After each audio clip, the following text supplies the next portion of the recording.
পাকিস্তানের মেগাস্টার হানিয়া আমির এখন ঢাকায়। প্রথমবারের মতো বাংলাদেশে পা রেখে তিনি এক নতুন রঙের ঝড় তুলেছেন সোশ্যাল মিডিয়ায়। ঢাকার ঐতিহাসিক আহসান মঞ্জিলে হানিয়ার প্রথম যাত্রা ছিল এক স্মরণীয় মুহূর্ত। সেখানে তার সঙ্গে ছিলেন জনপ্রিয় কন্টেন্ট ক্রিয়েটর ইফতেখার রাফসান।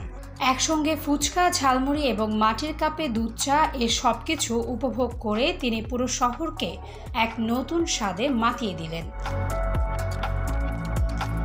ঢাকার রাস্তায় রিকশায় চড়ে শহরের সৌন্দর্য উপভোগ করেছেন হানিয়া। ঐতিহ্যবাহী রিকশা রাইডে তার হাসিমুখ, প্রাণবন্ত আড্ডা আর ঢাকার স্বাদ মিশে এক ম্যাজিক্যাল অভিজ্ঞতা তৈরি করেছে।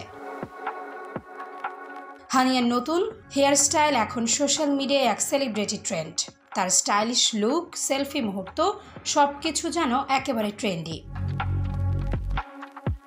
আজ ২০ সেপ্টেম্বর শেরাটন হোটেলে হানিয়া উপস্থিত থাকবেন এক ভীষণ উজ্জ্বল ইভেন্টে। তার পরের দিন ২১ সেপ্টেম্বর সানসিল্কের ফটোশুটে তিনি যোগ দেবেন। এটি হবে এক অভূতপূর্ব ফ্যাশন অভিজ্ঞতা।